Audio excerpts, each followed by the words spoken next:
It's Wednesday night after a long day, and the last thing you want to do is cook dinner from scratch. But you still want a satisfying, tasty meal without the guilt? Enter your freezer's sidekick, Cauliflower.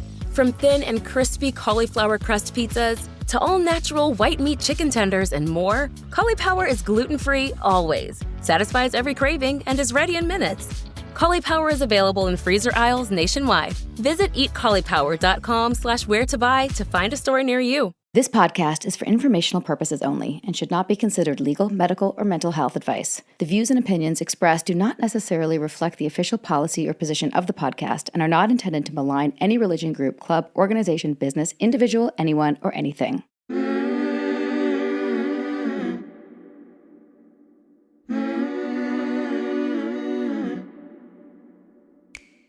I'm Sarah Edmondson. And I'm Anthony Nippy Ames. And this is A Little Bit Culty. Cults are commonplace now. From fandoms to fads, we're examining them all. We look at what happens when things that seem like a great thing at first go bad. Every week, we chat with survivors, experts, and whistleblowers for real culty stories told directly by the people who lived through them, because we want you to learn a few things that we've had to learn the hard way.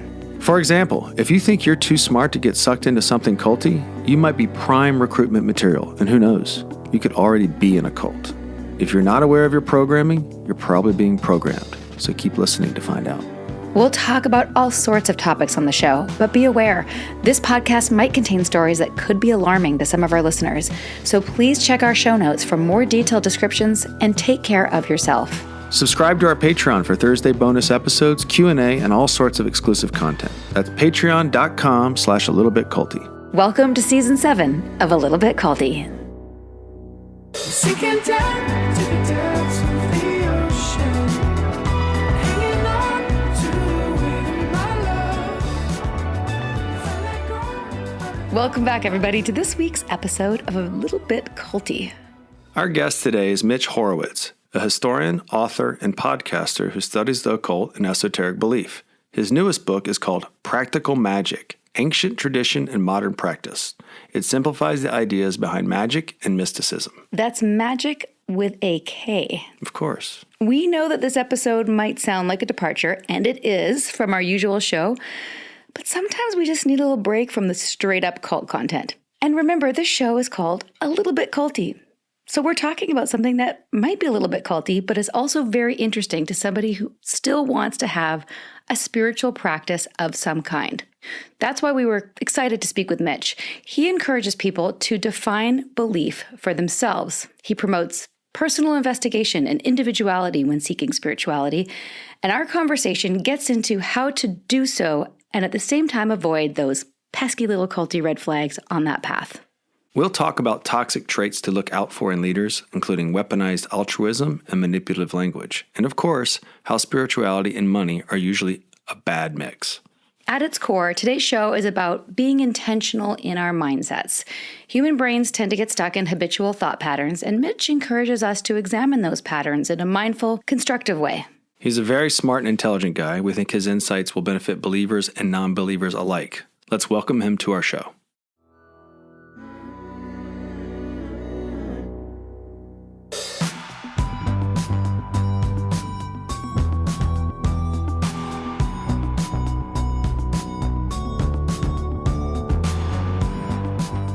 So just to bring our listeners up to speed, please give us your seeking journey in a little nutshell so people know how you got to where you are today. Well, I describe myself as a believing historian. I try to be very transparent about my perspective on the occult and magical movements that I write about in history and in practice, and my perspective is a constructive one.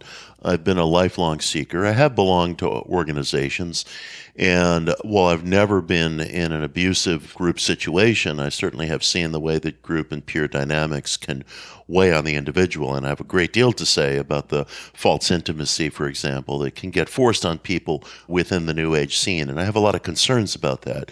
At this juncture in my journey, I'm really a soul practitioner. I tend to view spirituality or extra physicality as a very private journey. And personally, I encourage others to see it as a private journey because I'm all too aware of what peer pressure and group dynamics can do to an individual. At the same time, it's a difficult needle to thread because there are people who find congregational spirituality or group meetings, maybe if they're in the 12-step movement or some other movement in which group meetings are fundamental, those things can be very constructive. So it's a tough needle to thread, but I do encourage a great deal of privacy. Great. That's somewhat congruent with what some of the conversations that Sarah and I have been having.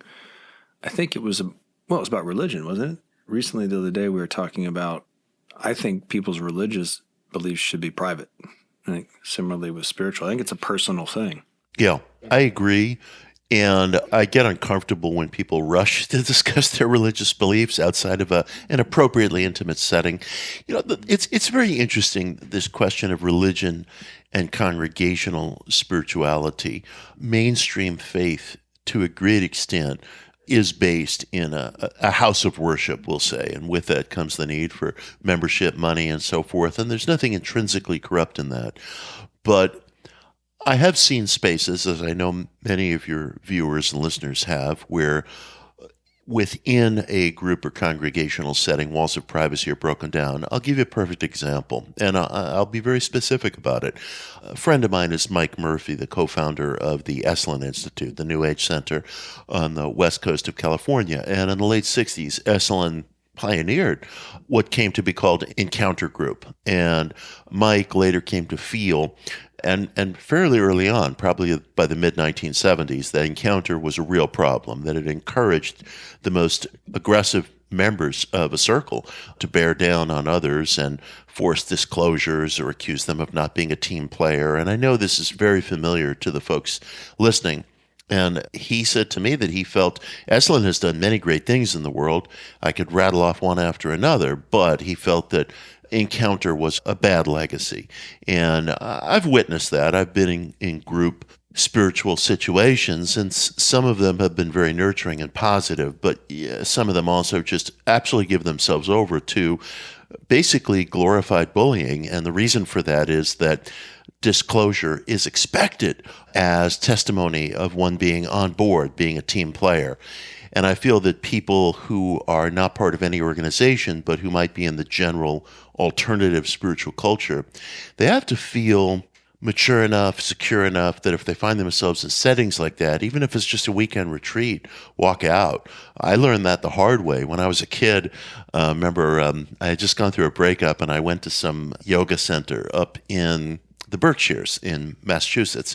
And the weekend, rather than turning out to be a weekend of hatha yoga, turned out to be a weekend that was very heavily steeped in Encounter. And the instructor said, well, look, yoga is not just about having a flexible body, it's about having a flexible mind. But the catalog didn't say that. You know, that's a disclosing line, and that's fine for people who want to join in on that. But the catalog didn't say that. And I don't want to have a flexible mind. I want to have a flexible body. So and you know, the retreat, I said it's a weekend, but in fact, it was a New Year's week. And people cried and people were pushed to emotional extremes. I was very unhappy. I was very depressed the whole week because I didn't feel that I wanted to share, so to speak. And yet the peer pressure was such that if you didn't share, you were accused of not being a team player. You were accused of letting down your family group. Again, I'm sure this is all very familiar to your audience and constituency. And I was young, and I was in the middle of Massachusetts, didn't have a car, and I thought about leaving, but I stuck it out for the wrong reasons. You know, I stuck it out telling myself I needed to be a good team player, but really I was just buckling under to peer pressure. If I had it to do over, I would have walked out.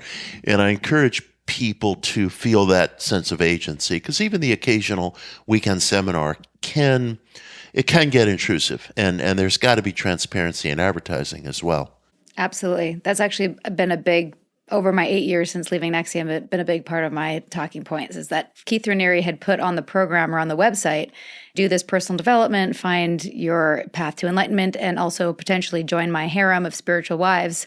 Right. Then maybe I wouldn't have joined, actually. And some people may have joined because they knew what they were getting into. But the bait and switch is a real problem. Yeah, they bury the lead. It's so true. And I have an article, oh gosh, I forget the name of it, but It's basically on when a spiritual organization crosses over into cult-like behavior. And one of the things I mentioned is the great need for transparency in advertising. The various growth centers across the nation, some of them do very, very good work, but the newcomer has to know exactly what he or she is stepping into. Key. Yeah, no, we definitely have our red flags for that. From your article, can you summarize what some of the red flags are that you point out to your listenership in those situations? I think one of the chief red flags is a sense of isolation, including time abuse.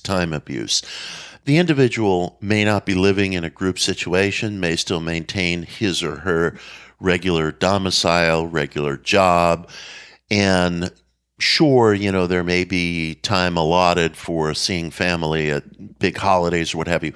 But when you start to find that, I suppose, high-pressure volunteer opportunities keep coming up one after the other, so that every weeknight, every weekend seems to be dominated by the small circle of the group, that kind of time abuse can be a nasty, slippery slope. And it, frankly, creates a kind of intimate isolation, because if a person feels that they're being bullied or that there's something overbearing going on, who are they going to talk to about it? Their most intimate friends are in the group, and one's non-group friends feel the whole thing is sort of weird anyway, so they adopt an "I told you so" attitude, which is not necessarily what the person in need wants to hear at that moment. What they need is a reality check, so to speak.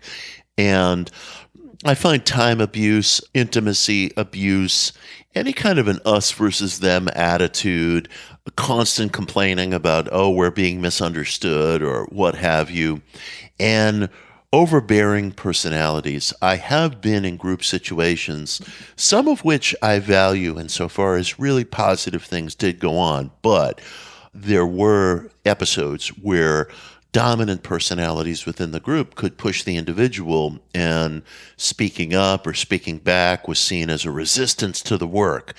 And I feel people, they just have to go into group settings remembering what they were looking for in the first place, which was not to be a sheep. And sheep don't advance, sheep don't learn, sheep don't grow, sheep don't get places. And I just want people to feel some sense of self-assurance, self-agency. Yeah, it's not their thought, it's someone else's thought. Exactly. You're an advocate for focused thought, so it seems to be somewhat contrary, to say the least. Yeah. In the article, I do also touch upon the need for absolute transparency, and to just watch out for a sense that this organization is dominating your time. If you want to join a monastery, go ahead and join a monastery. If you want to become a renunciate and go live at an ashram, these are noble things to do if these paths are mature and venerable paths. But if a new religious movement starts to dominate all of a person's time through religious entreaties, that is a path to isolation in many cases. I'm glad you brought up the term new religious movement, because in our cult survivor space, it's a kind of a semantic, maybe bone of contention with some people. We're not academics. We're survivors trying to figure out what happened to us and share that with other survivors. But the academics and the cult experts, there's a whole historical argument that you probably know more about even than I do, but the term new religious movement has become perhaps a shroud for cult apologists, saying, well, they're not cults, they're actually just a group that's not rebranding. Yeah, and I'm not the expert, so I can't pull out all the different facts and the specifics on the people. But is this something that you're aware of in terms of how that term is used to perhaps shroud a group that is actually maybe a cult, but versus just a new religious movement? I have some awareness of it. My mentor, who's now dead, was a spiritual philosopher named Jacob Needleman, and he was the one, if he didn't coin the term new religious movement, he certainly popularized it. It was in a book of his from 1970 called The New Religions, and Jerry, as friends called him, was writing about the new religious movements that were growing popular among the Woodstock generation. And this could range from Zen to transcendental meditation, the thought of people who didn't have movements like Krishnamurti, or groups that were very movement-centered, some of which are no longer as popular as they used to be. He meant new religious movement in a benign way. He was simply trying, the term New Age, for example, wasn't really out there in the culture just yet. Even alternative spirituality wasn't out there in the culture. So he was looking for the term new religious movement simply to be very literal and to define groups that actually might even extend to the 19th century, like Mormonism or Seventh-day Adventism or Christian Science, along with some of the yoga organizations that had traveled west, some of the occult groups, esoteric groups. Anyway, he was just trying to provide a catch-all label that defined religion outside of traditional congregational spirituality. He never meant it to be used as some sort of a shroud or a perfume, for abusive groups. In his footsteps, I continue to use the term new religious movement in a benign way. I will use the term cult very specifically when I mean an isolating, abusive community of belief. That would be my definition of cult. And frankly, in my work, I use it sparingly only because I encounter people for whom everything other than Episcopalianism is a cult, and I think we have to be careful with that too, because we have, and I say this lovingly, we have weird groups in America, from Shakers to Deadheads, and I want those weird groups to thrive on a voluntary level because I think that's the glue that holds our country together, that freedom of the search, that freedom of expression, that freedom of assembly. To my mind, whatever else is going down, as long as that's protected, as long as there's protection for the individual search for meaning, I think our country can keep it together. I do think sometimes critics are too accustomed to use the term cult to describe anything that's exotic or unfamiliar, and frankly, I find that a lot within mainstream media. I used to write a fair amount for legacy media on alternative spirituality, and I found it to be a drag because there was an unwillingness to understand that there could be a radically unfamiliar religious expression that's not cult-like, that's strictly voluntary, that's just weird. And, Thomas Jefferson wanted us to keep our hands off such movements, so I don't like them to get too readily grouped with absolutely. Groups that I would call cults, I have a simplified metric. Every group can have an extreme version of itself. That is perfectly put. And you will find that, as I'm sure you've encountered, you'll find that sometimes within the same group. You'll find it, like let's say there's a group that has a national or international presence. You might find an arc within that group that if you encounter that group in one neighborhood, so to speak, they're not so bad. If you encounter that group in another neighborhood, they can be very extreme. Needleman said something not dissimilar that I like. I mean, it's different in formulation, but it's getting at the same spirit of things. He said that a real esoteric group is very difficult to find and very easy to exit. A fake one is the exact opposite on both counts. That's different language to the same thing. Yeah, that's great. I'm glad you said esoteric group, because one of my lists of things to talk to you about is Gurdjieff, who I know you write a lot about, who I didn't even know about till we did an episode on a group called School. I'm not sure if you're familiar with this, a secret society. I'm not. I'm sure if I mentioned Sharon Gans, does that name sound familiar? Vaguely, but distantly. It is basically this super secret, the top secret school in New York and across a couple other states, but the person we spoke with was from San Francisco. Yeah. But basically took the teachings of Gurdjieff and made a very problematic community that you couldn't leave without being shunned, and it was did a lot of abusive things. What we just talked about. It was the extreme version. But I'm so sorry, I lost my train of thought. Why was I bringing up Gurdjieff? Oh, just some of the things that mixed culture. Yeah, the mixture, and even you look at every religion from Islam, Judaism, Christianity, there's, benign and extreme and everything in between. But I guess where at least we're at, or I would say probably more me than Nippy, is that I've always been a seeker. Before NXIVM, this is like the early 90s, I was reading Celestine Prophecy and The Artist's Way. And well, we're different. Nippy was more of a jock. I was more of a Yeah. theater nerd. My mom is Jewish. My dad is Anglican. Neither of them are religious. And actually reading your book, I think that I would describe myself as a hermetic. Yeah, dig. Based on what which I didn't know. So thanks Dig. for that. Yeah. and then with Nexium, it was like, it just took all these truths of the universe in this sort of hermetic, philosophical, pseudo-Buddhist way that made sense to me, and it really landed for me and pulled all these different things in. But since leaving, now I'm still spiritual and still want to go on this path, but I feel like a little bit hogtied with the fear of it happening again, but also in the cult survivor space, I feel like I can't even explore these things without people being like, oh, that's another cult. Like you said, it's overused. Right. It's overused. I'm so glad you brought that up, and I want to be very, very specific because the Gurdjieff work is a great example of how this conundrum plays out that you were all describing, where there can be very different, radically different cultures under the umbrella of the name of that teaching. I was involved in the Gurdjieff work in a very dedicated way for about 8 years. And I was part of a group here in New York City that met under the auspices of the Gurdjieff Foundation, which I suppose you could say is probably the mainline group that traveled from Europe here to America that I think has, well, that certainly has authentic lineage to Gurdjieff's teaching, founded by his direct students. And there are some other such groups. And I would say that that work it's a very intensive work. It's a very demanding work. And Gurdjieff, as a teacher, was, in fact, a confrontational teacher. And that's why that work is so sensitive. It's very intellectually intense. It's very emotionally intense. It's very physically intense. I had to leave at a certain point. And on one hand, I don't regret leaving for a day, but I'm also grateful every day that I was in that work. And my teacher in that work, who's now dead, was a great source of insight and help to me.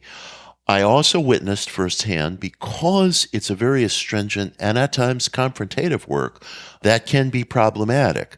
And you give some people a pinch of power and suddenly, they turn into Napoleon. You've seen the drill a million times over.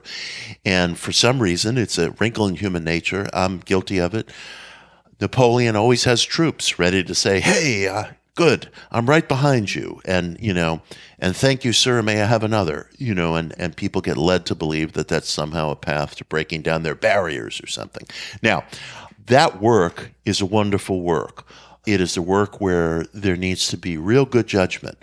There are many groups who are not part of the Gurdjieff Foundation, like the one that you were describing, just kind of out there in the ether. And that very quality of confrontationalism can very quickly, and not infrequently does, turn into some very serious hardcore bullying, and it's wrong. Now, one has to be very careful because there are groups that I would describe as real trouble and cult-like, and I knew people who had fled some of those groups who were in the work, as it commonly was referred to, and they don't know they're in a kind of weird offshoot group. There's no one to tell them that. There's no advertising that, we have nothing to do with the main line of the Gurdjieff work. Not that I'm orthodox in that way, because people are entitled to, again, it's a question of free assembly, but people have to be very careful in approaching that work. I love that work, and I love the ideas brought by Gurdjieff, and many people who I count as people who have made a difference in my life walked in the footsteps of that work. But again, it's a very tough work, and it can be confrontational, and I left. I allude to that in this article. I left for those reasons. If a group leader starts to lose his or her judgment for whatever reason, and there are exterior reasons why people lose their judgment. They may be depressed. They may be going through some deep disappointment in life, and they take it out on how would I put it? They take it out on people who really are just participants in a group, but who get sort of transformed into underlings if the boss man starts to, really come down on them. And I left that group for those reasons. And I stayed in touch with my teacher, who I loved. And he was a beautiful man. And I want to share with you a story. I've never talked about this publicly before, but this is what separates a real esoteric group from a fake one. Several weeks after I left, he emailed me and he invited me to, if I wanted to get together with other people, newcomers, who wanted to join that group, just have a meal with them one-on-one, talk it over or something. he was demonstrating a trust. He was demonstrating a transparency. And I did do so on a few occasions. And these people who met with me, they had no idea that I had left. And I could see how enticing it was to be seated across the table from someone who saw me as the man with the plan. And I'm not the man with the plan. And I spoke to them about the work, and I spoke to them, I hope, as frankly as I'm speaking with you. And I thought it was a beautiful show of trust. He died soon after that, and I think he felt remorse over some of the aggression, that had gone on.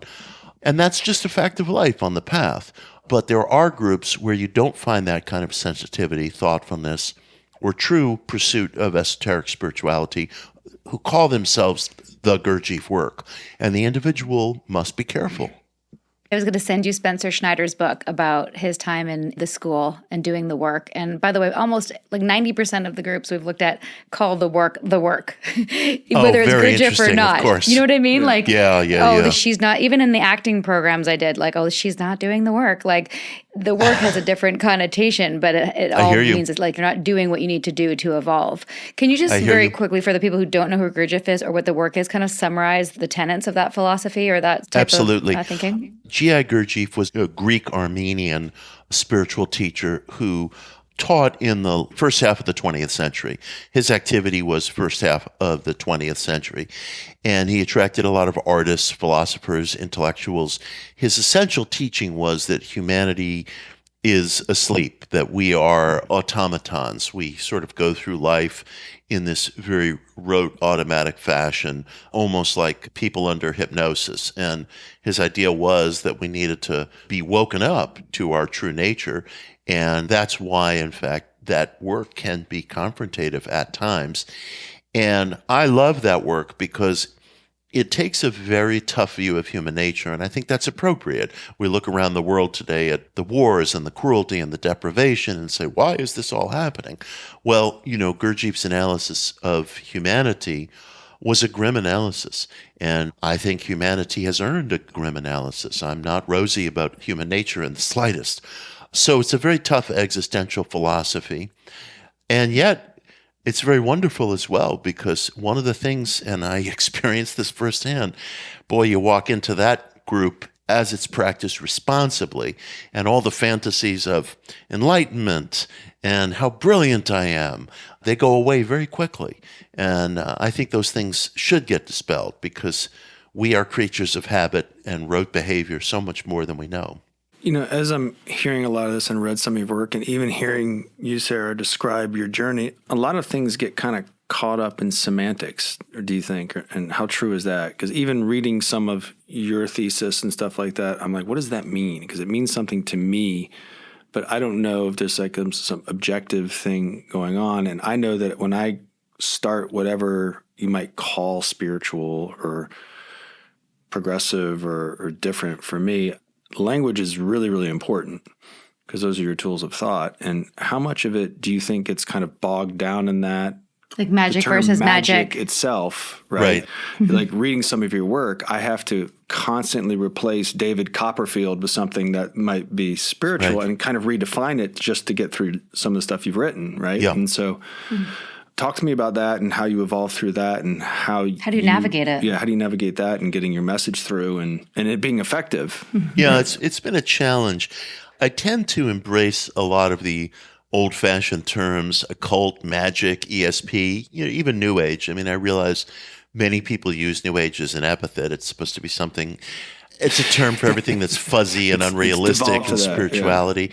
But I use the term. I think there's a more benign definition. I see New Age, frankly, as I define it, as a culture of radically ecumenical therapeutic spirituality. So I might include the 12 steps in that, for example. Anyway, I guess I'm sort of making your point for you, which there are so many semantics and there are emotional triggers for people, because one person who might use New Age in a benign way, another person might say, oh my God, mom was a New Ager, and she was using bee pollen instead of like whatever antibiotic I needed when I had the flu, or so yeah. And so I really do recognize the heat around some of these terms. And listen, when people have gotten burned in situations that are supposed to be situations of compassion and search and understanding, they never forget it, and they ought not forget it. And I try The only anecdote I have is this. I try to be really transparent. If I use a term, I'll define it. And I try to carry that transparency out into my career. On social media, I use my real name, and I encourage people to use their real name. I put my email up on my website. Anybody can go look for it. It's the same damn email that the DoorDash guy uses. And anybody can write to me. And I get surprisingly little hate, but I am touched when people voice hate. They use my first name. They're like, "Hey, Mitch, you're so full of shit." And I think it's nice they use my first name. It's kind of like a nice kind of friendly thing. Anyway, the point is I try to practice transparency. If I use a term, I define the term.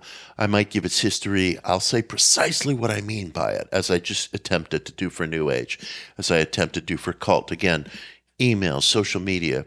I am easy to reach.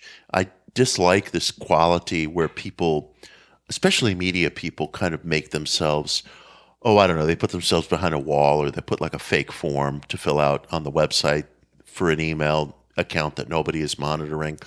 I try to practice transparency. So I guess my solution is that I don't necessarily know that I have a global fix to the very real thing that you're describing. But if I spell magic with a K, I damn well try to explain to people why I'm doing this. It's not just because I'm an emotional 12-year-old who likes heavy metal, which is true, but that's not why I'm doing that. And I think transparency, that's what I think we need to all bring to the table. I like that. And so given that, I thought, get into that. we thought that kind of part 2 would be, if you're game, assuming that people are still listening and haven't given up, because like I said, the Medium episode was controversial. We also had Eckhart Tolle on, that was controversial. Oh, okay. Which was one of our favorites. But unlike Eckhart, you can go to my website and tell me to go to hell, and I'll get Well, I have his number. I can convince text the him, but skeptic. he's Oh, not. please, yeah. Yeah.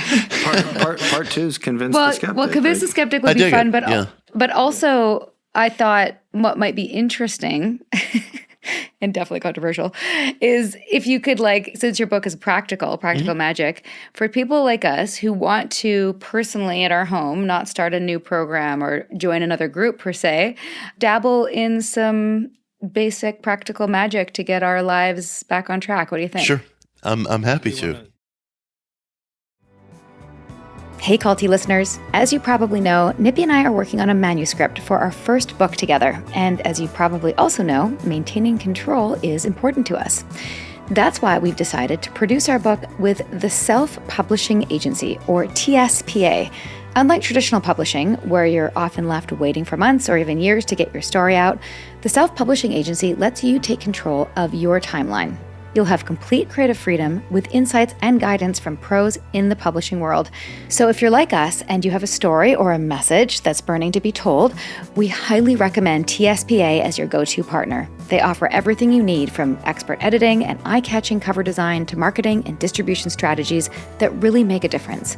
They make the entire process seamless and inspiring so you can focus on what matters most, telling your story. Go to theselfpublishingagency.com. That's the SELF publishingagency.com to start your very own publishing journey today. Enjoy.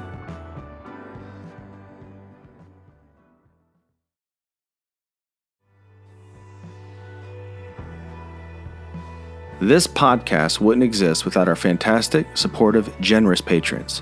Come find us over on Patreon. We're at patreon.com/alittlebitculty. Go there for bonus episodes, exclusive content, and the occasional Zoom with our fan favorites from our past episodes. Subscribe now and join us. That's patreon.com/alittlebitculty.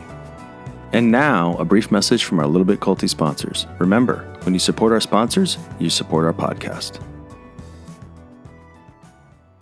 This show is sponsored by BetterHelp.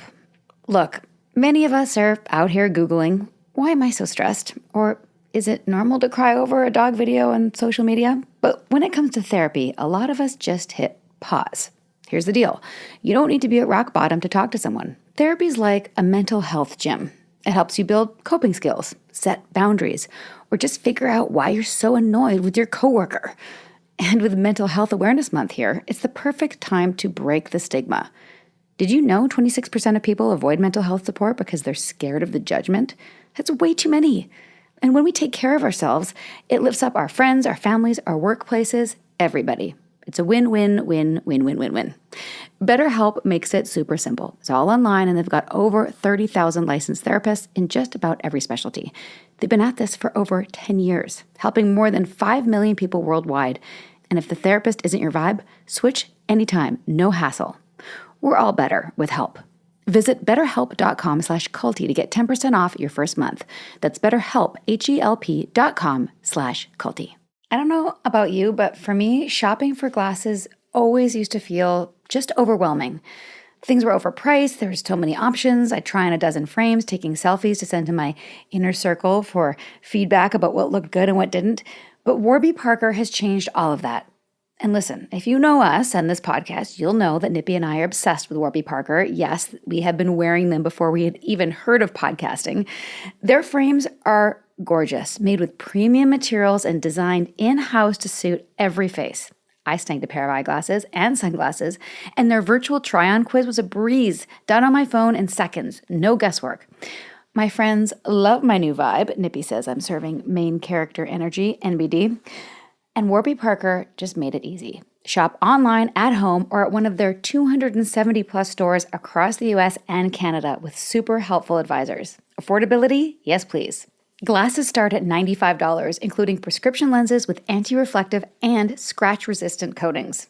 Eye exams from $85, and you save 15% off on 2 or more pairs. Free shipping and 30-day returns seal the deal. Warby Parker has over 270 locations to help you find your next pair of glasses. You can also head over to warbyparker.com/culty right now to try on any pair virtually. That's warbyparker.com/culty. warbyparker.com/culty. You've heard from our sponsors. Now let's get back to a little bit culty, shall we? So I look at like why you would get involved, why you seek or anything like that, at least for me, is I want to figure out how I can make optimal decisions in my life. Assuming it's not based in some sort of malevolence and hurting people. I want to make decisions that actualize me, help me become the best version of me, which I think requires the capacity to make good decisions. And I'm assuming that's what magic is rooted in. Your definition of magic is rooted in. It's safe to assume, right? You're not trying to coerce people and Hurt con people. them and right. So what are the tenets of what you do that would, if I were to adopt some of the versions of what you're promoting into my life, what would that look like? Like, how could I incorporate? I dig that. You know, I might use different language, but my definition of magic is very close to that, or the purpose behind it. Self-agency, I suppose, would be the thing that I might define it as. The capacity to see things through in the world. I've come to feel at this point in my search, people always ponder, what is the meaning of life? I have no universal answer to that, but I do believe that the individual in self-expression is the individual in some state of happiness and relaxation with self. I think self-expression, broadly defined, that could mean very different things for very different people, is extremely important, and magic should feed into that. So one of the things I write about in the book, and I ask people to listen to this very carefully because it's so simple that it can slide right by. I think first and foremost, a clarified wish is extremely important. We all tell ourselves, I know what I want in life. Of course I know what I want. But look again, because we all have a habit of repeating things by rote to ourselves, and it can become a kind of internalized peer pressure, or those of us who have religious commitments always feel the need, even when we're just talking to ourselves, to kind of perfume our wishes as if they're service or they're helping someone else, and that may very well be.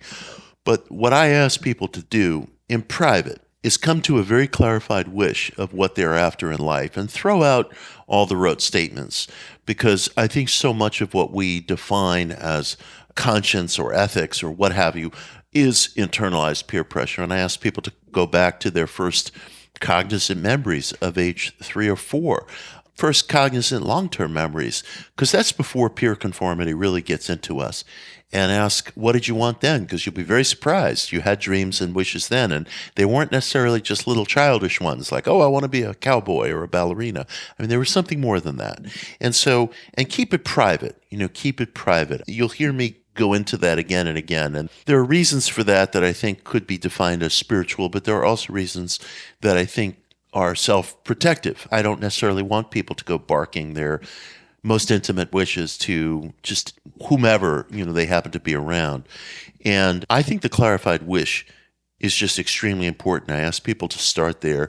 Another of the things I talk about in the book, and there are other things that are more, I guess you could say, ritualistically magical that would more be associated with occult practice, but I hope they're all as plain and as simple as this. I ask people to look about how they're dressing and how they're presenting in the world. Are they really functioning in terms of their outward adornment, gait, accoutrements, body art, if they're interested in that? Are they really functioning as they want to, out in the world? And on the spiritual path, both mainstream and alternative, we very frequently hear what matters is what you can't see. What matters is the inside. What matters is the unseen world. Everything else is illusion or maya or samsara. I think it's all one thing. And that the individual can work transformations in him or herself in small ways by first starting with a sense of, how do I want to present in the world? It might not always be possible. If you're a funeral director, you can't show up at work in flip-flops or what have you, but know what it is. Know what it is. And I also encourage people, and I would almost say this is non-negotiable, and I say this in every book, get away from cruel people and burn your bridges behind you. And people frequently resist that because the relationships that people sometimes experience as cruel might have economic ties behind them, domestic ties, family ties, neighbor ties, whatever. And I recognize that. And there is a consequence to pay for that. But usually the consequence is a great deal less than what we surmise, a great deal less. And I see people who year in and year out will, for example, at a holiday, invite the same nasty in-laws who they can't stand and then spend the next 6 months complaining about their in-laws rather than just saying, like, yo, there's no way, you're not coming. There are other adults who can model good behavior for my children. And if my spouse won't have it, then my spouse is going to have to go take up a hobby that will soothe his or her feelings, because nasty people, abusive people, insulting people are not sitting at my table. It's tonic for the soul. I have a little anecdote. About 2 years ago, I had a situation where someone was just totally inappropriate with me on the phone. Super Yes. toxic. And it was a business relationship. And I had some money that I had put up for something, and Sarah wanted me to get it back. But the fight or flight that I got when I looked at my emails and going through it is like, I will lose this money to not have this feeling ever again.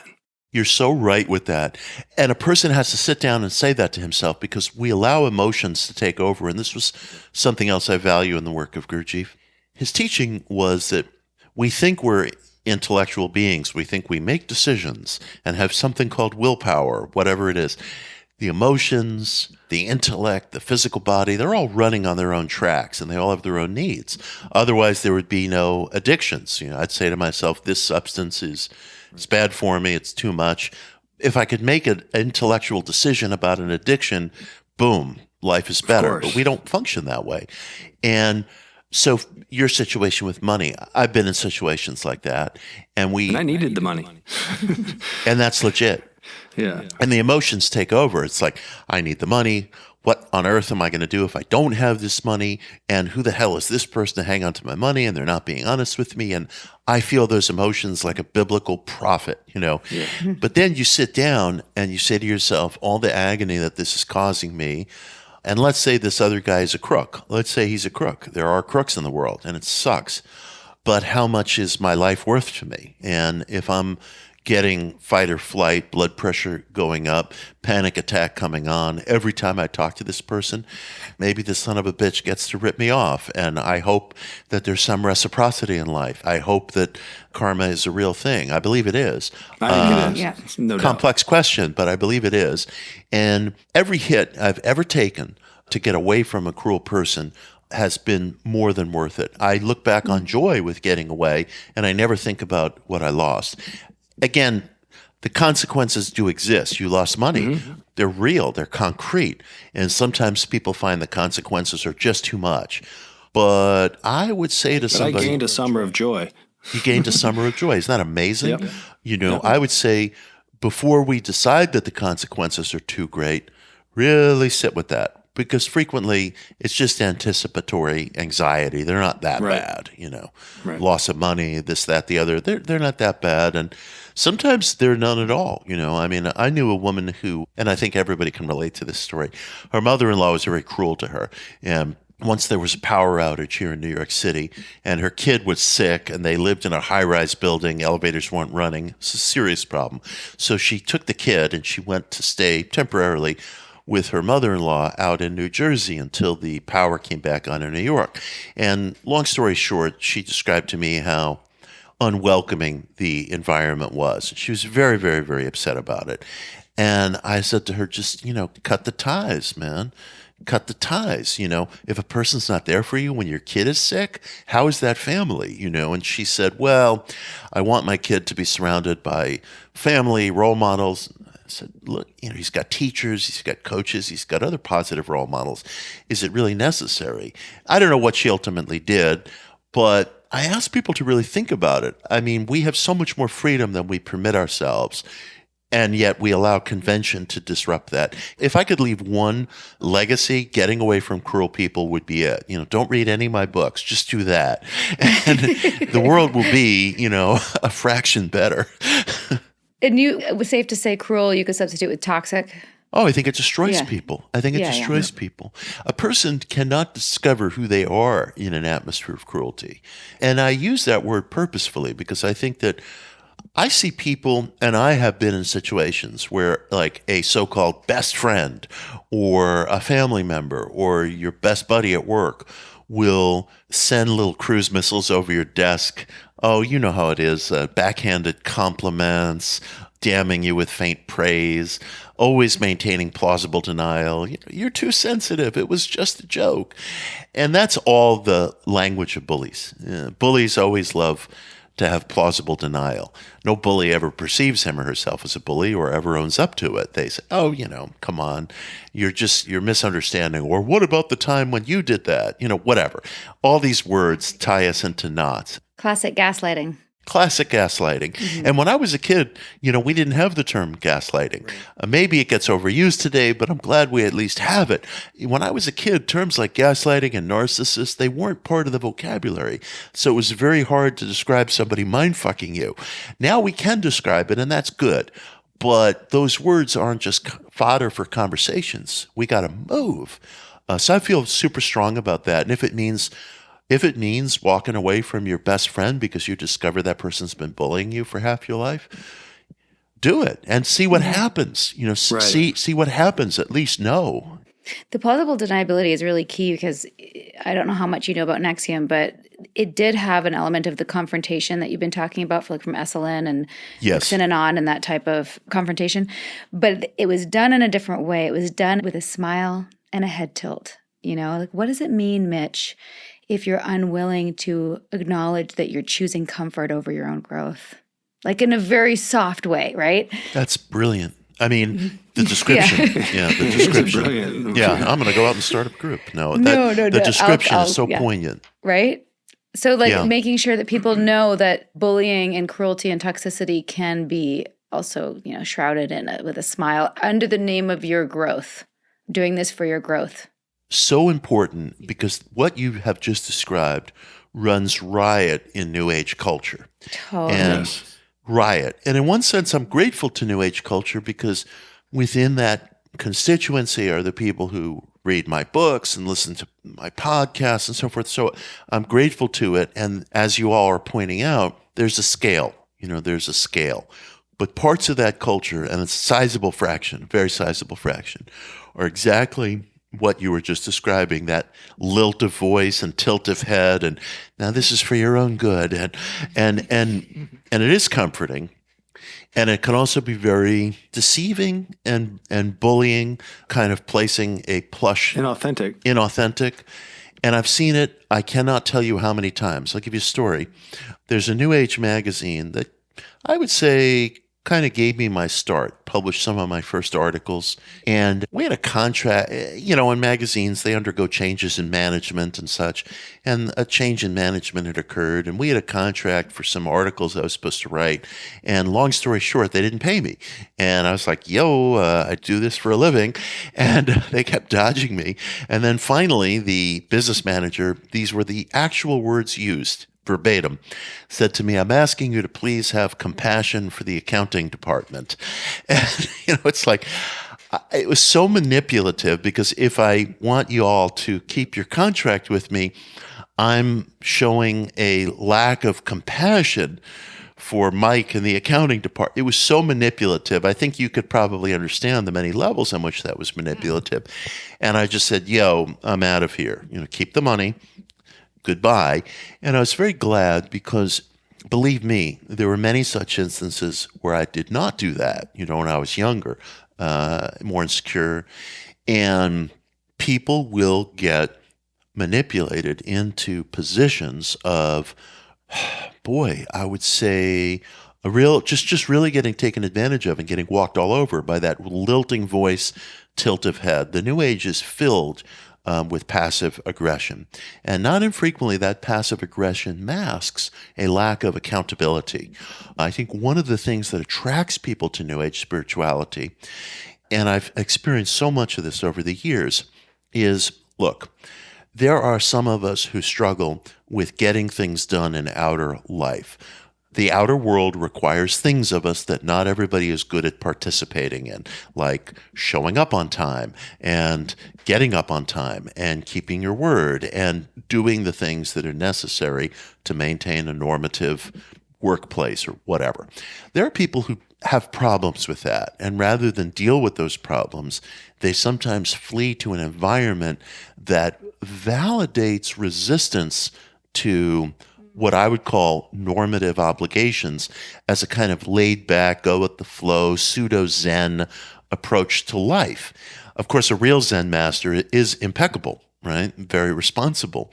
But when you get into that mindset that I can flee a sense of failure or a sense of inability in outer life by gravitating towards a New Age culture that seems to reward nonconformity, suddenly there's a way to perfume a lack of accountability. So that means I don't have to pay somebody. So that means I don't have to do this. The nightmare stories I have as a writer, as a speaker, of not getting paid by people, they all come from New Age culture. Every last one of them.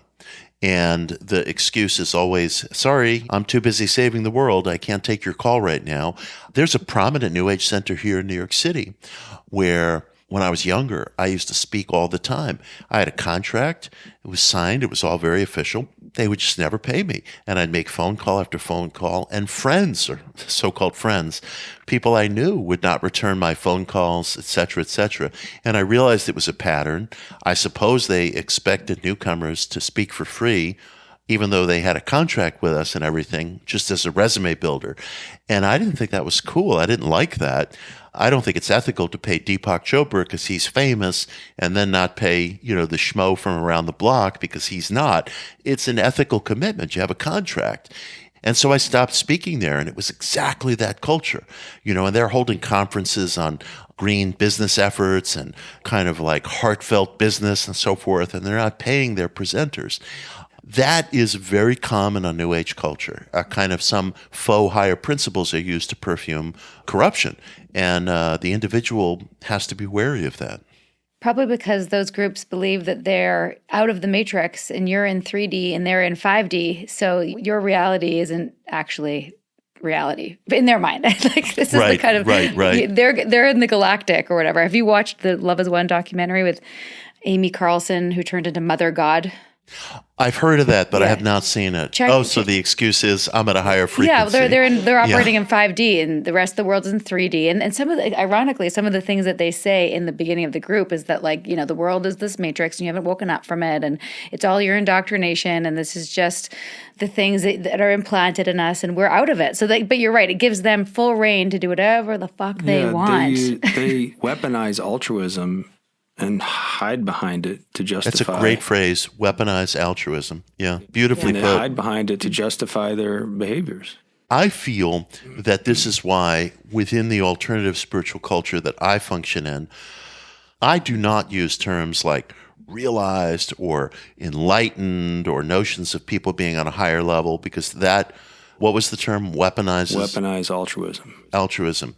The notion being that the boss man or whomever can do whatever he wants under the curtain of functioning at a higher level. And that is bullshit. I call outright bullshit on that. I believe that, first of all, we individuals, people are all going to have moments where they're more sensitive and thoughtful, and they are looking at life in a more pensive way. And at those moments, every single adult is capable of making decisions for him or herself. I'll give you an example. There's a cult philosopher, writer, who's now dead. I love him, Manly P. Hall. He wrote a book called The Secret Teachings of All Ages in 1929. He died in 1990. I never knew him. But he's been a source of inspiration to me because he was the guy whose work persuaded me that documenting occult or esoteric history could be a vocation in itself. And it's certainly proven true for me. And so I love him, and he's been a huge impact on my life. There are people around him who described him as a realized man, an enlightened man. I utterly and completely dispute that, because he did a number of things that were very foolish. He welcomed people into his social circle towards the end of his life who were con artists, who were trying to get their hands on his bank account and his collection of antiquities and so on and so forth. He wrote things that were outright foolish, just prejudicial, stupid things that may have sounded better in the 1940s than they do today, but even for the 1940s, they didn't sound that good. And it was foolishness. It was utter foolishness. But I love the man, I hope, the same way that I love another adult, which is I realize that person has grave flaws as well as splendid and sublime qualities. But realized, enlightened, no way. The notion, and this discussion is also cut short within certain circles because people will say, oh, well, an ordinary guy, a one-dimensional guy like Mitch can't recognize, a five-dimensional person like so-and-so. You can't see it. You can't recognize it. I call foul on that because the seeker must verify. And that was something, I'm hearkening back to Gurdjieff. Yep. You have to verify things for yourself. And I'm always telling people, that can't just be a pretty word. Verify has to really mean something. It has to have teeth. And it has to sit right with the mature individual. I'm vastly more interested in that than I am in superlatives. Yeah, you bring up a good point because there's a lot of these people that put out a claim about themselves, a boast about themselves. And I saw this recently. I was listening to NPR yesterday, and there's this professor from Yale who just left Yale and is going to the University of Toronto because he's afraid of the fascist dictator stuff. And people started challenging him on what was going on. And he's like, I have letters at the end of my name. I'm a PhD and blah, blah, blah. And he was basically referencing his claims as to, you need to believe me. And to your point, like, if I'm going to believe your claims as the person listening, you have to help me come to that conclusion, not just say, believe me because you have letters after your name. Yeah. And to me, that's this movement of going on. If you don't believe me, you're wrong. And I've got letters after my name that we see it in our kind of culture. Cult recovery space. And you do. The expert. There's experts. Yeah, we just left this atmosphere. And when we go into an atmosphere again and we see the same behavior, I'm not going to not call you out on it. Right. Because if you're trying to educate people and you're saying, believe me because, as opposed to just being an example and having an exploration and being transparent, you don't reach people. That's fascinating. And what that professor doesn't realize is that the invocation of fancy letters at the end of my name is the thing that causes the public to distrust academia. They don't want to feel like they're being dictated to. They want to feel like, as you said, they're being persuaded fairly and justly, and they might come on a different side. I think sometimes I've heard people call that credentialism, and somebody. So how do you guys see that in your world? How does that play out? Well, there's just, experts that are more expert than other experts. Here's how I'll describe it. I think people need this space. and they need to be authorities in the space because they're relating to this space as their profession and they're getting more out of it than maybe they're giving to it at times, not all the time. I think they come from a good place, but I also think this is their living.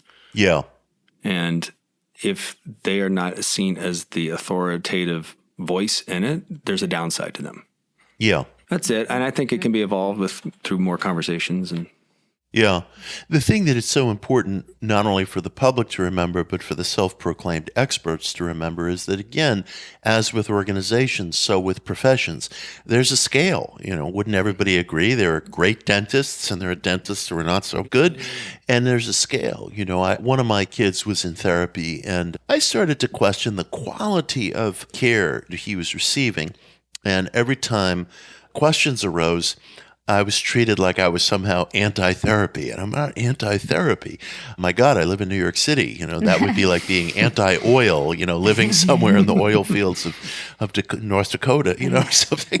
And so, that's what we do here. But the idea was that I was sort of like opposing the whole field or the whole principle or the whole practice, and it wasn't that. I just didn't feel like there was rapport between the patient or the client and the caregiver. And, we have to keep in mind there's scales with everything. Every professor, every expert, every engineer, and not get sidelined by somebody claiming they've got initials or a PhD or something of that nature. It reminds me a little bit of Teal Swan. Have you followed her work at all? Again, I know the name, but not the work. I'm surprised she hasn't tried to get you on her show or her YouTube channel or something because superficially... She may have. My inbox is, it's bizarre. Because you're so easy to access on email. Yeah, right. I feel like she's, on the surface, I think I don't know if she has magic skills. I even asked this we did an episode on her, like, does she have powers? Like, she claims to have a lot of powers. But she also is, in my belief, and according to the checklist, definitely also leading a cult. But I was trying to figure out, like, are her abilities completely made up, or does she have abilities and she's a narcissist? I don't know. Right. Those are good questions, right? Yeah. And as somebody who is a believer, I think there might be something. And in fact, a lot of these groups, I'm like, well, there's got to be something in the initial draw that pulls people in or gives them value to continue in the group. So, yeah. That's a wonderful observation. Of course, different things can be going on at once. A person could have a genius level intellect, but be a narcissist and be absolutely bereft of empathy. And it's huge trouble. It doesn't necessarily take away from their genius as a composer or an artist or a spiritual, somebody who, if a person warrants belief in extra physicality, as I do, a person might present themselves as a channeler or a medium or a psychic. And that person might, from time to time, have insights. That person also might have a huge number of failed hits and blind alleys and don't warrant the pay-by-the-hour fee that they receive. I have a big problem with that in the New Age culture. Spirituality and money are always a tough mix. They're always a tough mix. Yeah. And I've never figured it out, I can assure you. I mean, my work, the paying work that I do is for television, books, narration, talks, what have you, not spells, by the hour. But I know plenty of people who hang out a shingle as psychics and they charge by the hour. And I have gone to some of these people for advice. And I have personally had occasions where sometimes they'll get a hit that's very intimate, and I would even describe as almost uncanny in its insight and really quite remarkable. And I know cold reading techniques. I practically wrote them, and I recognize the risks there. But I've had intimate insights, intimate hits that I've gotten from a psychic that have been very helpful. I've also had disastrously wrong hits. In one case, I followed one of those hits and made a very big mistake in my life and caused a lot of pain for myself and for other people.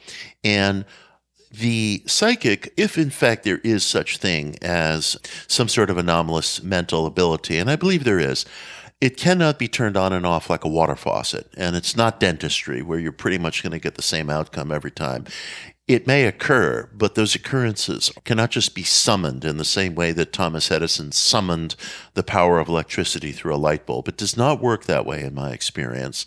And I would counsel people to be very cautious about that because a medium, psychic channel, what have you, who charges by the hour. In one sense, I want to defend that person because, look, that's what a therapist does. That's what a life coach does. People are entitled to earn a living. There's always been a complex relationship between spirituality and money. As long as everything is upfront and clear, the mature individual can make his or her own decision. But at the same time, I personally speaking, I would have ethical problems myself if I were charging by the hour for that stuff, because I think the hits are uneven. They're just uneven. And the person coming to you is almost by definition a person in need. People don't go see psychics because everything's going great. They go see a psychic because they are lost. They lost a relationship. Maybe they got fired from a job. They're suffering and they're looking for an answer. And so by definition, the client of a psychic is almost always in a vulnerable spot in life. And they want to believe what's being said. And people have to watch for that in themselves. I have to watch for that in myself. For more context on what brought us here, check out my memoir. It's called Scarred, the true story of how I escaped NXIVM, the cult that bound my life. I narrate the audio version, and it's also available on Amazon, Audible, and at most bookstores. And now, a brief message from our Little Bit Culty sponsors. And remember, when you support our sponsors, you're supporting this podcast. You know how you swear you're not spending that much, but then you check your bank account and poof, where did it all go? I used to think that I had my money figured out, but then I started using Monarch Money, and y'all, it was a wake-up call. I realized I was dropping way too much on online shopping, like how many cute work-up tops does one person need? It also showed me I wasn't saving nearly as much as I thought, which was a bit of a gut punch. Monarch's like having a personal CFO who's not judging you. It puts all your accounts, credit cards, investments in one place. So you're not juggling a million apps or spreadsheets. And this isn't just about another budgeting app. It's a full-on financial command center. I love using it for weekly spending check-ins with Nippy. It's made our money talks way less stressful. Plus, it's like the top recommended finance app out there with over 30,000 five-star reviews. That is saying something. So get control of your overall finances with Monarch Money. Use code CULTY at monarchmoney.com in your browser for half off your first year. That's 50% off your first year at monarchmoney.com with code CULTY. Enjoy. Summer's here, and I have to say, I don't want to brag, but I'm going to brag. My self-care game is on point. Green juices, morning stretches, and skin so smooth, I'm ready for sundresses or a quick dip in the pool. I'm shaving a little more often this season to keep that fresh, confident vibe for all my adventures, and Flamingo totally gets it. Super excited about our latest sponsor. Flamingo keeps me smooth from bath to the beach, and I've been loving their facial dermaplane. It's like a mini spa treatment at home, getting exfoliated for that softest, glowiest skin, and their daily moisturizing lotion. Obsessed. It's lightweight, hydrates like a dream, and leaves my skin feeling pampered without any greasy vibes. It's perfect for the weather I'm dealing with right now. It's been my go-to for after shaving and dermaplaning. Flamingo is all about smart, high-quality tools designed for how women actually care for their bodies. Think innovative products that fit your unique routine, all at a great price. Plus, millions of women swear by Flamingo for a premium experience, and their razors, like the ones I already love, are just the start. Keep smooth and refreshed with Flamingo, hair removal products made with your body in mind. Get started with an exclusive offer for our listeners, 25% off your first order at shopflamingo.com/culty. That's shopflamingo.com/culty. Happy summer.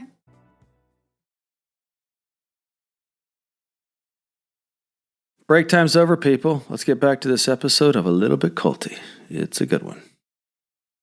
These seem like really important points that you've, I'm sure, had to craft and be aware of. I know that in our intake form for this podcast, you wrote about the cultish nature of career skeptics. Ah, yes. Because I'm sure that there's so many people who you're combating on a daily level who are just so skeptical. I have an idea of what you meant by that, but what did you mean by that? Like, are you talking about like the culty nature of people who are us versus theming their beliefs versus yours and aren't willing to dialogue with you, or what did you mean? Something very close to that. I am very interested in ESP research or psychical research. It's called parapsychology. And there are, in my estimation, and have been over the past couple of generations, serious clinical efforts in lab settings, often academic lab settings, to try to determine whether there is some anomalous transfer of information that goes beyond our five senses. So this might be called telepathy or clairvoyance or something like that. I'm very, very interested in this research, and I feel this research has borne fruit. The emotions run really high around this topic because people who come to the table to scrutinize parapsychology very often are belief-based. I am belief-based. I had a belief in the extra-physical when I was 9 years old, when I was very incapable of studying or reading a statistically based paper on behalf of the ESP effect. So admittedly, I have to confess my own subjectivity. And then there are career skeptics who come to the table with hardened, strict physicalist opinions about the world, absolute materialist opinions about the world. And the discussion very quickly descends into pure emotion. It's just pure emotion. And it's us versus them, as you were saying. And the career skeptics, in my estimation, have done a very good job of discrediting a lot of this research. I mean, look at you need go no further than Wikipedia, and you'll see next to every article that deals with a parapsychological topic is almost always flooded with negative references by the ad hoc editors who assemble Wiki. And it's a big cultural issue. And I find it very frustrating because some of this evidence does stand up, and I don't ask somebody to sort of sign on board and say, yep, Horowitz is right, ESP is real. I think the crux of the matter is sustaining a question and saying, look, we got these stats, they've been pooled, they've been meta-analyzed, there's no evident corruption in the methods, there's no evident mistakes in the math, so maybe we should do more research.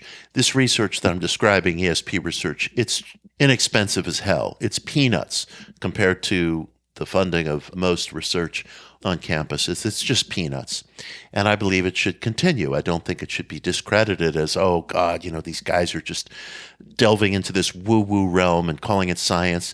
That's not accurate. And yet the career skeptics are so attached to a position of strict materialism that they rush to a kind of polemical discrediting of this data. I, for my part, hold up the other side, try to do a good job. And I find that there can be a culty mentality among some career skeptics where they will not pay attention to the data, even to the point of sustaining a question, just sustaining a question. There's this passion to discredit it. I suppose they're worried that if headlines start saying, Princeton study shows ESP real, it will unleash this wave of irrationality on the world. And I understand their concern because I'm averse to conspiracy theories, which usually end in very ugly places, and I feel some of that emotionalism. But there has to be a way, that we can navigate data together. I love that. I find it very hard. Well, the scientific community's had that happen to them. Yeah, that's right. So no field is really immune to this wave of whatever, vax, anti-vax, or That's whatever. right. So it's more a commentary on human dynamic than it is. Yes. And it's all emotion, I think that we bring emotion to money, we bring emotion to, look, the whole thing, it seems to me, comes down to this. We are beings that seek safety, and it probably goes back to our, primordial days as a human species, and we seek safety. And if something violates our sense of safety, we go to a place that's very passionate very quickly. I think that's why nobody can ever change anyone else's mind about politics. I've had lots of people say, oh, if only people could see things from my point of view, it's pure rationality. How can I persuade, the guy in the other camp? And the truth is, you can't persuade him any more than he can you, because it's emotion. We're using intellect to go up against emotion. Yeah, it's also not black and white, ever. It's not black and white. Do you think the term woo-woo to describe a lot of this is part of that career skeptic world? To discredit? I've started using the term woo-woo. I guess I like to reclaim things. Yeah, I'm reclaiming. I've reclaimed it too, but I wanted to know so we're on the same page there.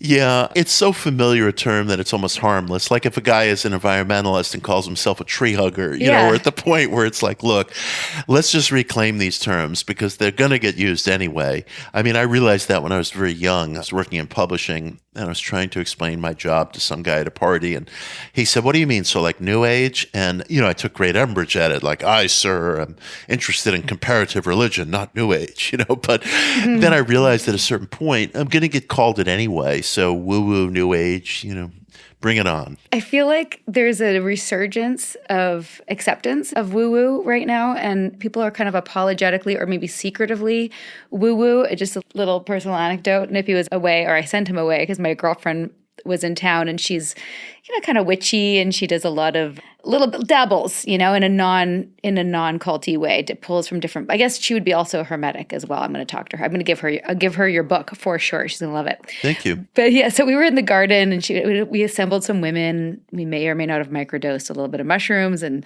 there was some dancing, and there was some chanting, and and my neighbors for sure think I'm in another cult, right? Like, but I'm a bit aware. And your husband. And my husband. And I like shared this with a couple of friends, and they were like, "Oh, next time you do that, will you tell me? Because like I'm kind of into that stuff too." Like nobody was really. It's sort of like a secret thing, but maybe that's the personal thing you were talking about. You know, keeping these things private, which is good, but also there's this more of acceptance to I'm calling it like a spiritual smorgasbord of like dabbling in tarot and dabbling in, you know, understanding the chakras or whatever. Is that something that you feel has like how does that affected your career? I guess is what I would ask you.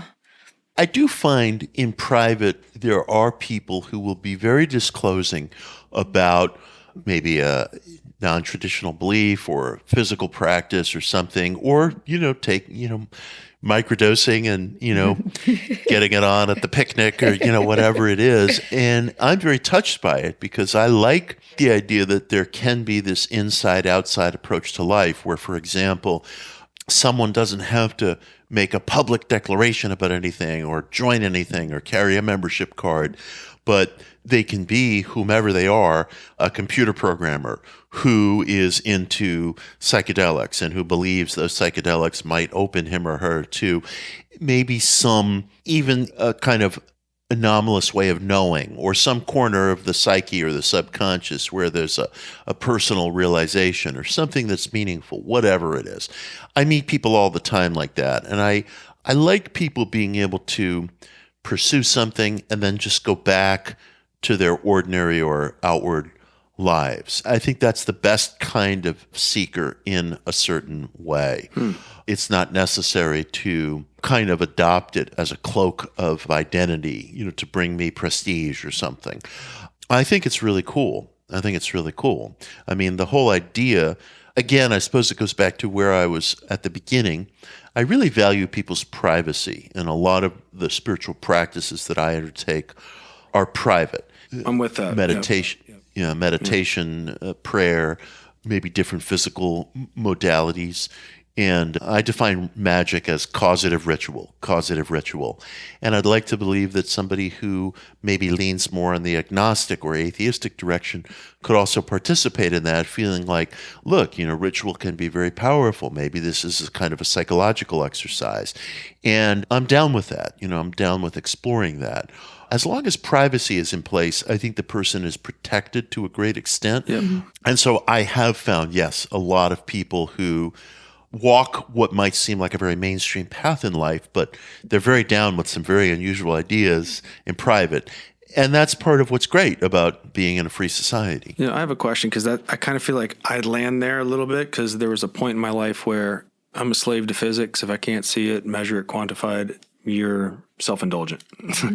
And after my experience and after what I went through, it's for sure opened me up. I mean, it would have to be one of those things that happened to me after what Sarah and I went through. And I called Sarah on the phone this morning, and the wish thing that you spoke to was a parallel of something I read in the book Power versus Force. David Hawkins, you familiar with that? Yes, of course. I think he actually referenced it. He did? Yeah. So in the intro to that, he's like, I'm writing to the left brain and right brain, and when you read this, you might remember some of the things I'm saying. It's going to be a weird phenomena.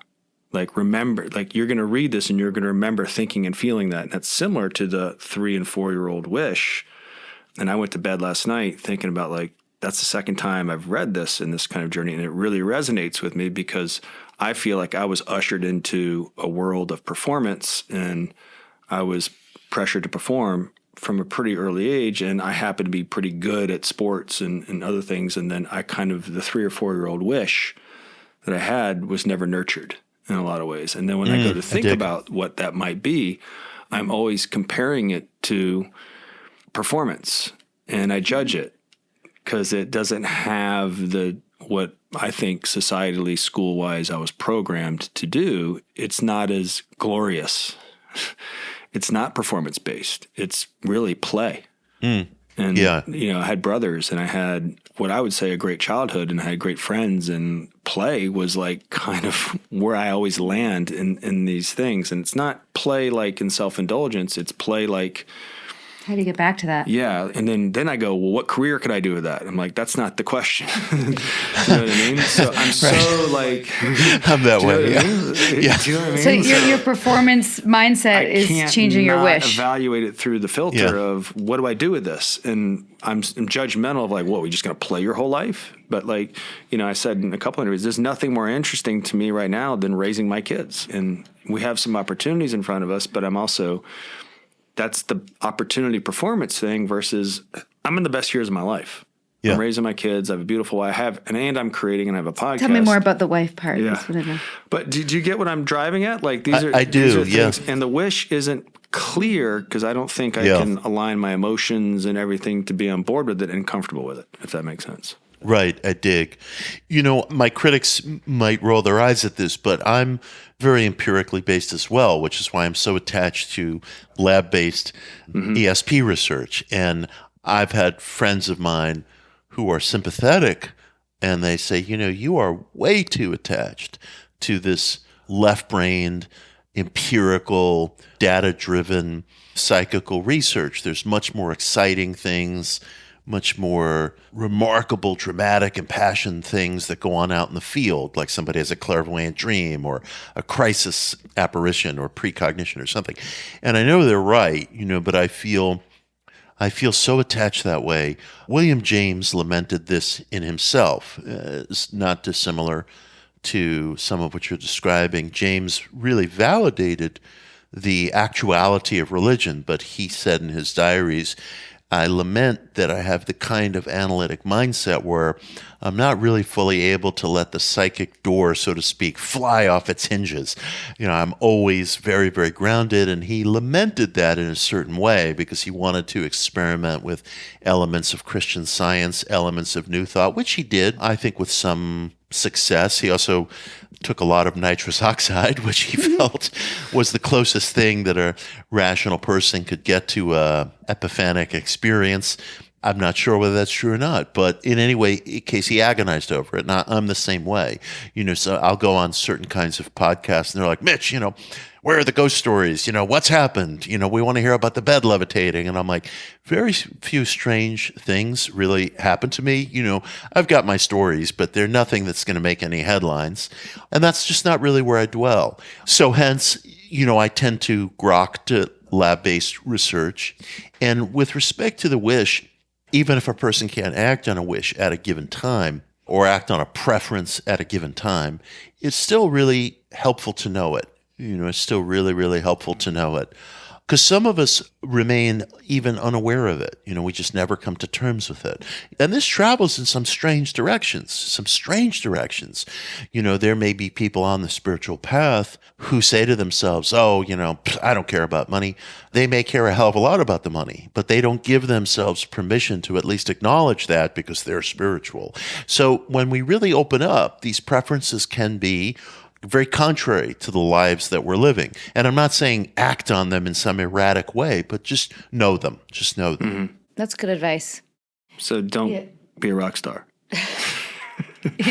Oh, well, the Ditch time my may come, family. who knows? I mean, I mean, you have to learn to play guitar. Nippy has a guitar. You got to play the guitar. I play. I would put my air guitar up against some of the best. His air guitar is very good. It's epic. there's probably like a cruise for that, like a air guitar cruise. We'll never go on a cruise.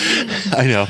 I've never been on a cruise. I keep threatening. I don't think it would be your vibe, just knowing you briefly. Not a cruise? No, don't You'd do be it. surprised the offers that come in. We're like, hey, Mitch, join our esoteric cruise. And I'm like, no, there is no way I'm going to Alaska with people like me. So. I know. Yeah. Because you can't escape is really the challenge.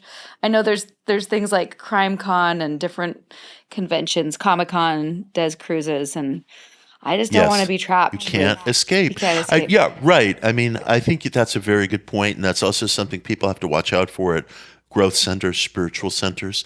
If there is a residency component to it, that can be great, but just think about it because you're there. All your meals are going to be there.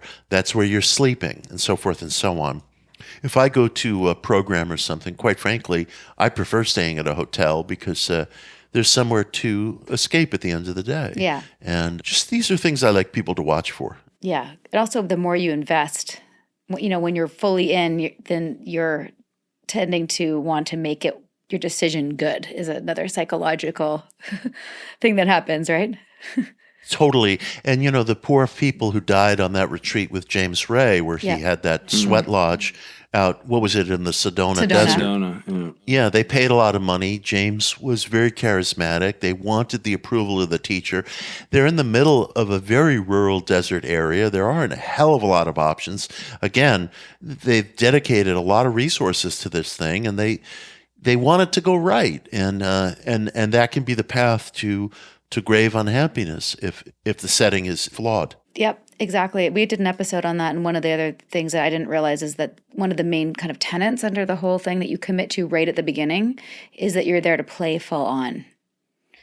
Play full on. And, one of the things James is now dead, and Did you know him? no, I never knew him. I mean, we ran in the same circles. At work, people tried to convinced me to kind of sit in on a meeting where James wanted to write his mea culpa memoir, but I didn't really want to be part of it.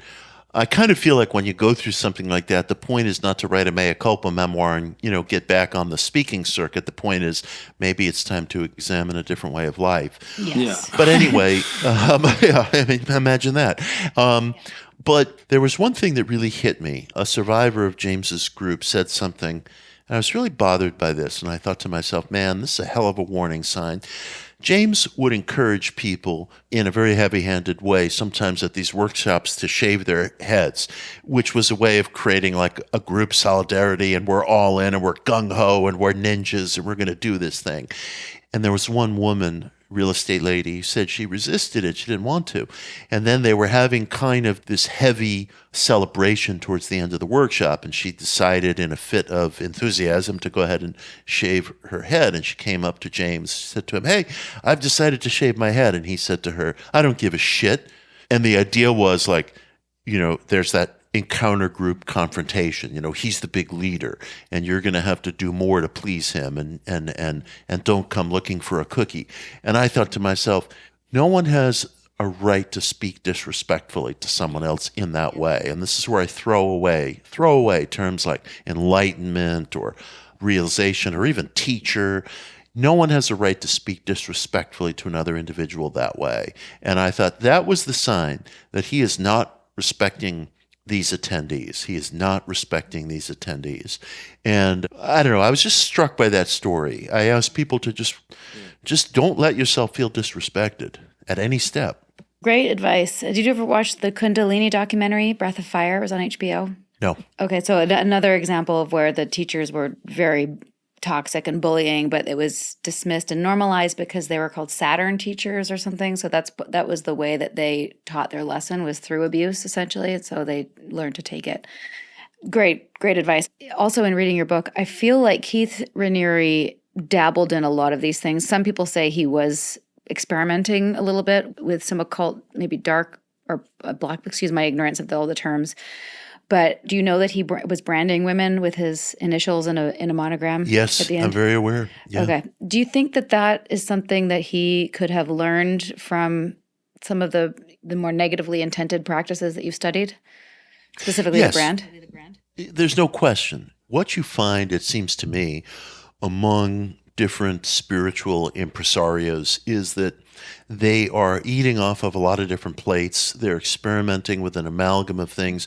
Look, you saw this in L. Ron Hubbard, for example. When L. Ron Hubbard first got out of the Navy, he was, for a time, hanging around with Jack Parsons, an occultist who I quote at the beginning of my book.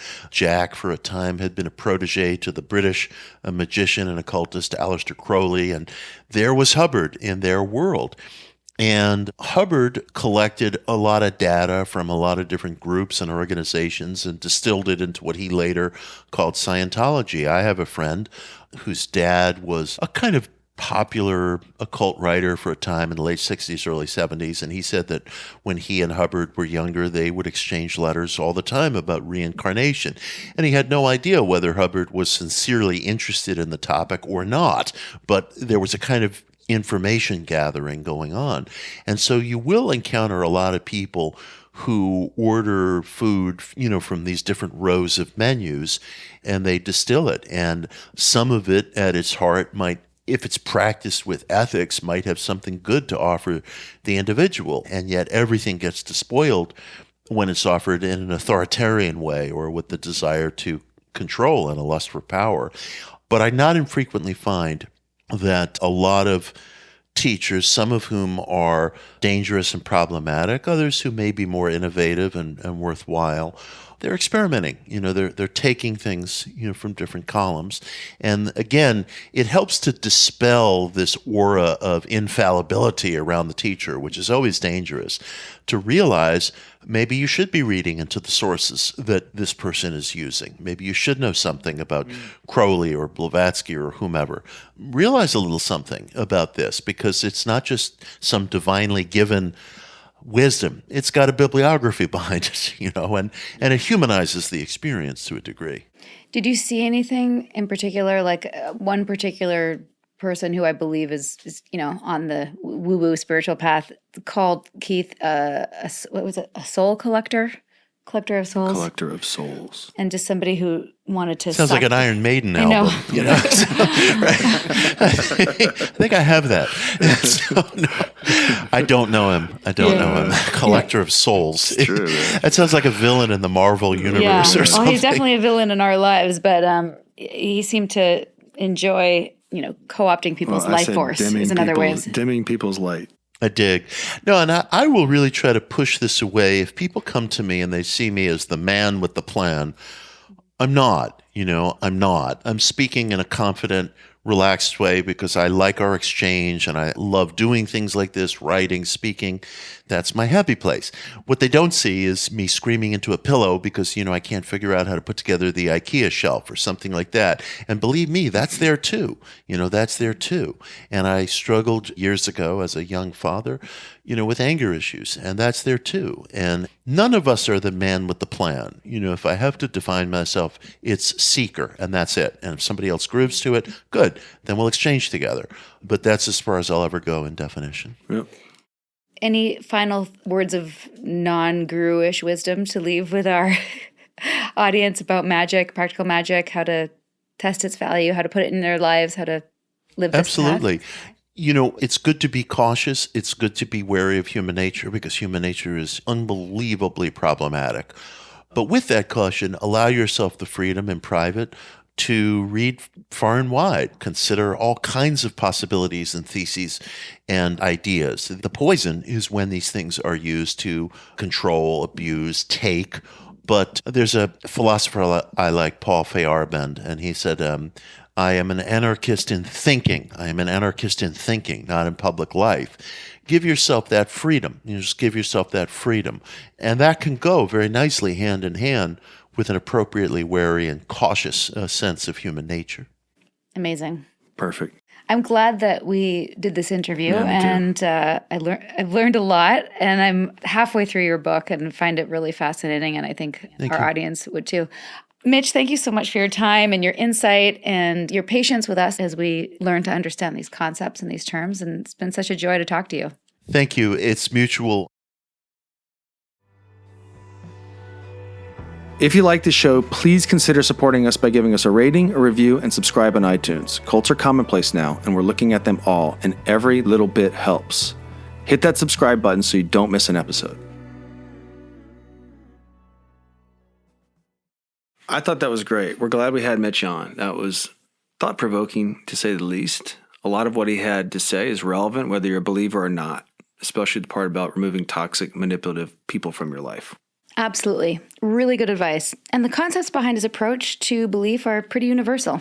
If you're interested in the more esoteric side of belief, pick up a copy of Mitch's book, Practical Magic. That's magic with a K, remember? He also has a ton of other work out there. We've read a bunch of articles that were awesome. So we'll add his website to the show notes. Thanks for joining us, everyone, and we will see you next time. Magic with a K. Sinking down to the depths of the ocean. I'm hanging on to the weight of my love. If I let go of it all, I could leave, but I know I won't. A Little Bit Culty is a Trace 120 production, executive produced by Sarah Edmondson and Anthony Nippy Ames, in collaboration with Amphibian Media. Our co-creator is Jess Tardy. Audio engineering by Red Cayman Studios, and our writing and research is done by Emma Deal and Kristen Reiter. Our theme song, Cultivated, is by the artists John Bryant and Nigel Aslin.